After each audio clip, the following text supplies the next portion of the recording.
Put the ring back, now! The officer's voice cut through the air like a blade. Maya turned, confusion flashing in her eyes. Excuse me? The white cop stepped closer, hand hovering over his belt. You heard me. Drop the ring before I arrest you for theft. Maya blinked, her heart slamming against her ribs. She wasn't holding anything. This is my store. The thought screamed in her head, but the officer's smirk told her he didn't care. Maya Carter stood tall, dressed in a sharp, custom-tailored blazer and heels that clicked with authority on the marble floors. She had built this empire from the ground up, the very mall she owned. Yet here she was, being treated like a common criminal. This is ridiculous, she said, forcing her voice to remain calm.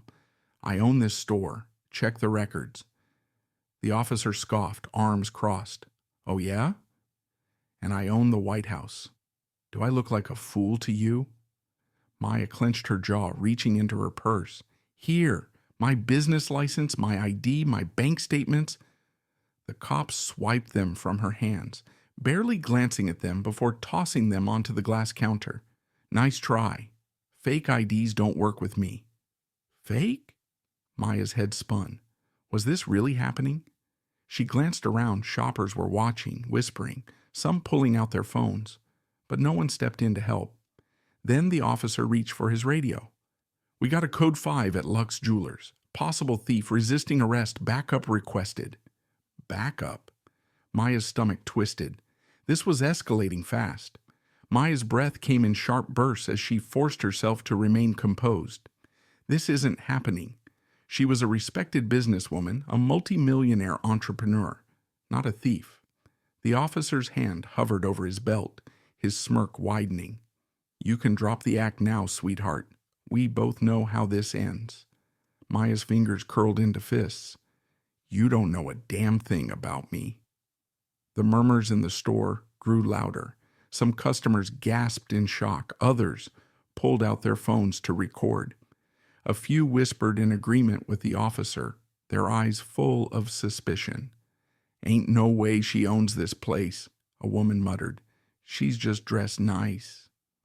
Maya scanned the room for an ally. A teenage girl in the back clutched her phone, recording everything. An older black woman whispered angrily to her friend. But most of the crowd? They weren't on her side. Then the officer motioned to the store's security guard. Pull up the footage. Let's put this little game to rest. Maya exhaled in relief. Finally. Hard evidence. The security guard hesitated. His eyes darted toward Maya, then back to the cop. There's no footage. The room seemed to freeze. Maya's stomach dropped. What do you mean, no footage? The guard scratched the back of his neck. The cameras were turned off earlier today. System update. The officer snorted. How convenient. Maya's heartbeat pounded in her ears. This wasn't a mistake. Someone wanted this to happen. Fine, she snapped. Call my business manager. My name is in the system. The officer raised a brow. Nice try. Anyone can say they own a store. Why don't we see what the real owner has to say? Maya blinked. I am the real owner. But the officer wasn't listening. He turned to the cashier. Where's your manager? The young woman behind the counter hesitated. Let me get him. Seconds felt like hours as Maya watched the entrance. Then the store manager walked in, a white man in a suit. Maya exhaled. Finally, someone who knew the truth. He'd clear this up. Sir, the officer greeted him. This woman was caught attempting to steal a diamond ring. Do you recognize her? Maya turned to him, waiting for his response. The manager's gaze met hers, and then he hesitated. Maya's skin prickled with unease. What are you doing? Say something. Then the words fell from his lips. I don't think I've seen her before. Maya's breath caught. What? The officer grinned like a wolf. You sure? The manager nodded, his face carefully neutral. Yeah, she's not an employee, and I don't have record of her as an owner. Maya's knees nearly buckled. He was lying. For the first time, fear started to creep up her spine. The cop turned back to her. Well, there you have it. You're under arrest for attempted grand theft. Maya's jaw tightened. I want to call my lawyer right now. The officer chuckled, reaching for his cuffs. You can do that after booking. Let's go. Maya took a step back. Number. This wasn't happening. Her hands weren't going into those cuffs. Not here. Not in her own store. Not today. Maya's blood boiled. Enough. She yanked her arm back before the officer could grab her wrist. Her voice thundered through the store. I said call my lawyer. Call the media. Call my corporate team right now. Gas rippled through the crowd. Phones were out, cameras flashing. The officer's smirk faded. Now she was dangerous, not because of a crime, but because people were watching. That's it, the cop snarled, pulling out his cuffs. Turn around, hands behind your back now. Maya shook her head. This is my store. You have no right. Do it, he barked, stepping closer. She wouldn't. She couldn't. Her body trembled with fury. Then she ran. Maya bolted toward the back of the store, heading straight for the VIP entrance that led to her private office. Stop her, the cop shouted. A security guard hesitated, stepping in front of her. I swear if you touch me, I will sue you for everything you have. Maya's voice cracked through the air like a whip. The guard froze. She pushed past him, heels clicking against the tile as she sprinted toward her office. She had proof. She just had to get to it. Her office was 10 feet away. Then a spark of electricity sizzled through the air. Stop or I'll shoot. Maya's breath caught as she turned. The officer had his taser drawn, red laser pointed right at her chest. For a split second, time slowed. Her mind screamed, he's going to do it. He's really going to do it. She had to move. Maya lunged forward, crashing into her office door. She fumbled with the keypad, her hands shaking too hard to type. Beep, beep, access granted. She shoved the door open and dove inside. Behind her, the taser fired. A crackling burst of electricity filled the air. She barely missed it. The prong struck the wooden doorframe. Maya's heart slammed against her ribs as she scrambled to her desk. She yanked open a drawer, hands shaking as she reached inside. There, a secret file. Inside were documents proving her ownership, legal contracts, signed records, financial statements, undeniable proof. Maya clutched the folder to her chest, gasping for breath. Then, a shadow filled the doorway. The officer stepped in. His taser still hummed, but his expression had changed. For the first time, he looked unsure. Maya slowly lifted the file, eyes burning with fury. I own this store. I own this mall. And by the time I'm done, I will own your badge. Silence. A shift in the air. The officer's grip on the taser tightened. His jaw clenched. A storm of panic flickered behind his eyes. Because now, Maya wasn't just a suspect.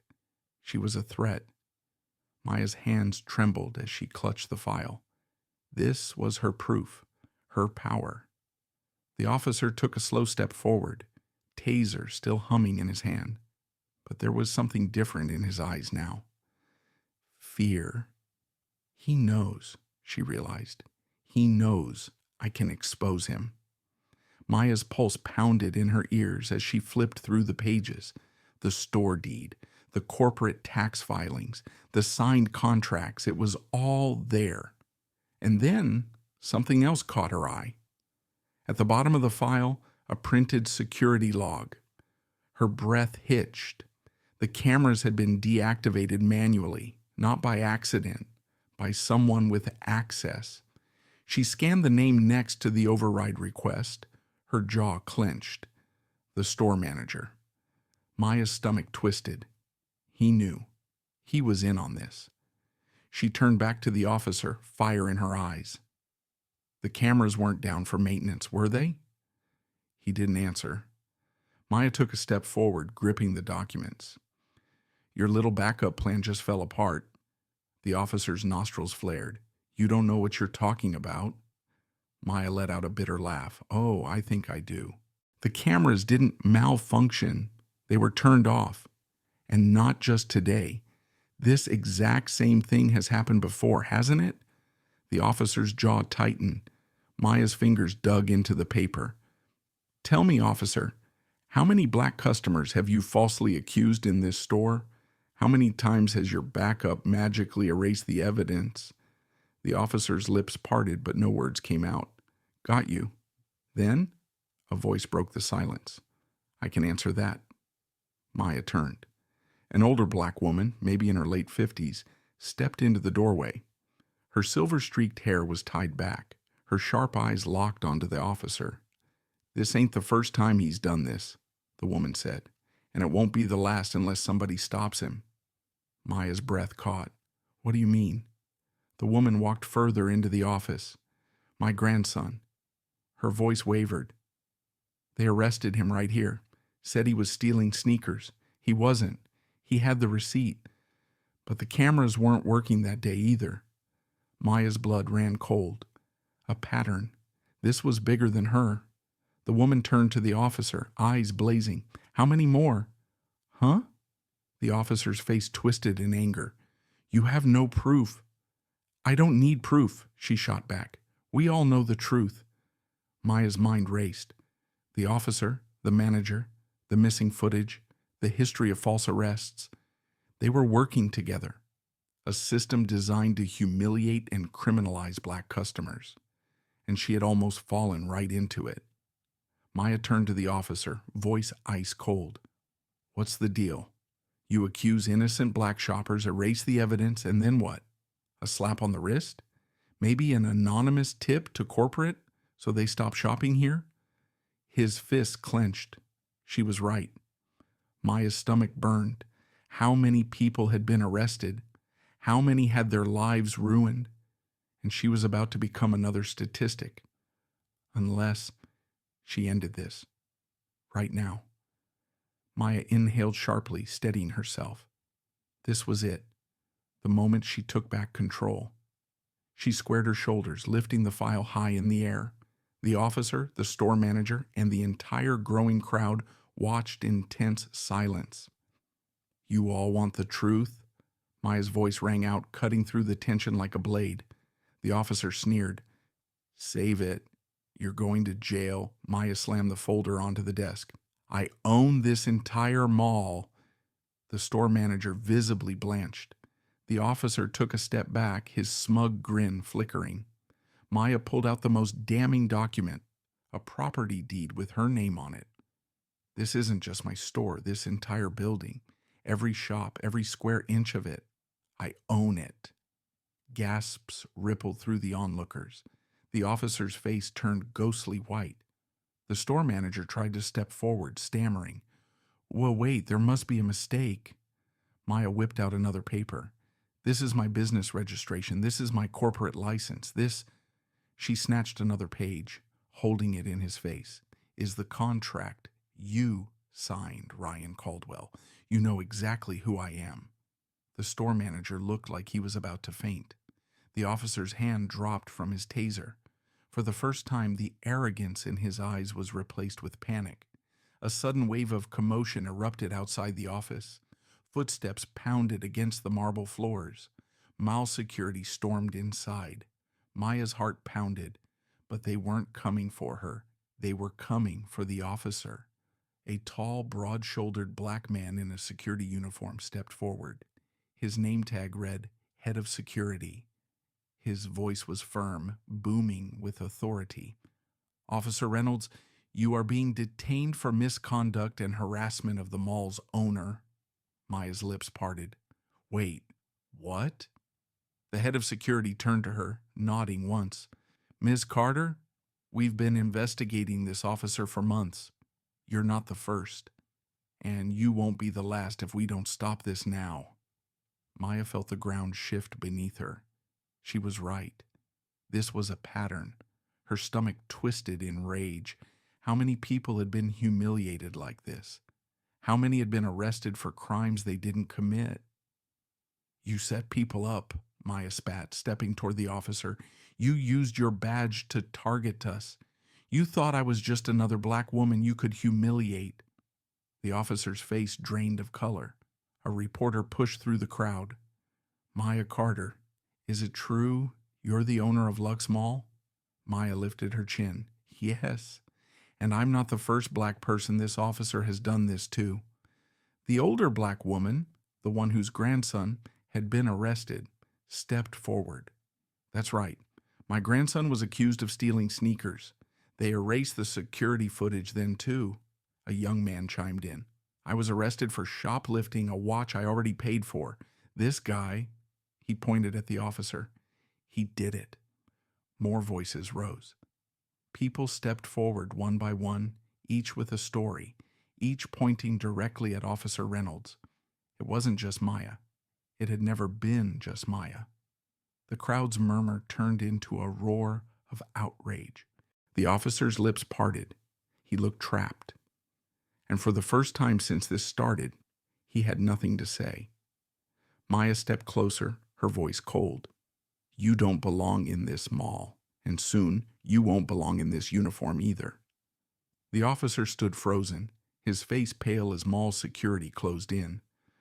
"Officer Reynolds, you're officially suspended pending investigation," the head of security announced. "Hand over your badge and firearm." The crowd erupted in gasps and murmurs. "You can't do this," Reynolds growled, but his voice lacked confidence. His hands shook as he removed his badge, placing it into the outstretched hands of another officer. "Yes, we can," a voice from behind him said. Two internal affairs officers stepped forward, their suits crisp and their expressions firm. "Officer Reynolds, we have multiple reports of racial profiling, false arrests, and abuse of power. You are now under formal investigation." Click. The sound of handcuffs locking around his wrists sent a shockwave through the room. Maya exhaled slowly. Justice, real justice, was finally happening. By morning, Maya Carter's name was everywhere. News headlines: Black business owner exposes racist cop in her own store, false accusations backfire, mall owner fights back, Maya Carter breaks the silence on racial profiling. The security footage, the officer pulling his taser, Maya exposing the truth, was replayed on every major news channel. And online, the video exploded. 10 million views in 24 hours. Justice for Maya trending #1 worldwide. Celebrities, activists, and politicians speaking out. But Maya wasn't done yet. Standing at the podium, Maya faced a sea of cameras and reporters. She took a deep breath. "I built this mall as a place of opportunity.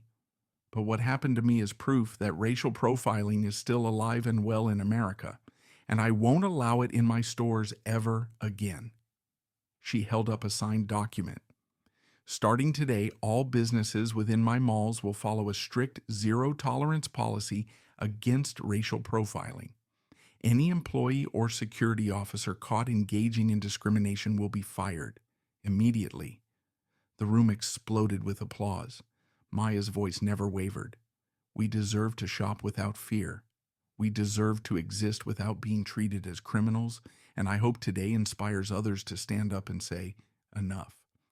Flashes went off. Cheers erupted. Maya had won.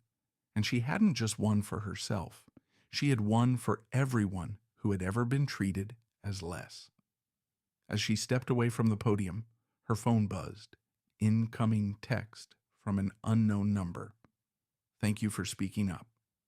You're changing the world." Maya smiled. This was just the beginning.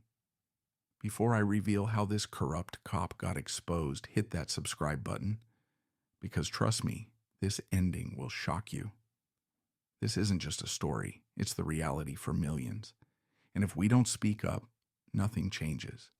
So subscribe, share this, and let's keep exposing the truth together. Justice isn't given, it's taken. And today, we took it back.